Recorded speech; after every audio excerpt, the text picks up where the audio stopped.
Never take anything granted in mountains.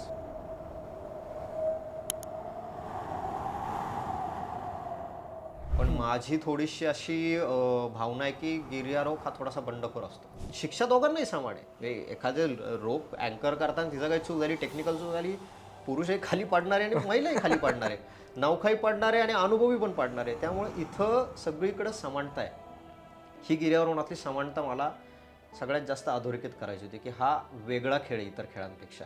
भले एखाद दुसरं शिखर झालं असेल, पण त्यांच्या जीवनातला संघर्ष आहे, त्या संघर्षाला तोंड देत त्यांनी आवड जपली आहे आणि ही आवड जपता येऊ शकते, गिर्यारोहण करता येऊ शकते, त्यांच्या कृतीतून त्यांनी दाखवलं. अशा महिलांवरती मला लिहायचं आहे. त्या याच्यात मी खूप आध्यात्मिक अनुभव पण घेतला याच्यात. त्याच याच्यात मी गीता पण वाचली आणि ते भीती वाटत असताना ते सांगतो की आपल्याला पर्वत की तुम्ही फक्त माझ्यात मन ठेवा. श्रीकृष्ण सांगतो अर्जुनाला की तू फक्त माझ्यावर सोडून दे. आता आपल्या दृष्टीने पर्वत हेच देव, पर्वतावरती सोडून दिलं होतं, सांभाळून घे काय ते की दलाई लामा. त्यानंतर त्यांच्याशी रिलेटेड कुठली पुस्तकं, कुठलंही ट्रेकिंगचं पुस्तक ज्याच्यात दलाई लामांचा उल्लेख आहे, कुठलं दलाई लामांचा फोटो, दलाई लामाचा काही बॅनर बिनर काही घेतला असेल ते सगळं काढून ठेवा, नाहीतर तुम्हाला तिथं अटक होईल. म्हणतो ना, एक ते असं बिंबवलं गेलं की तुम्ही चायनाच्या कंट्रोलमध्ये आहात आणि इथं जास्त शहाणपणा नाही करायचा.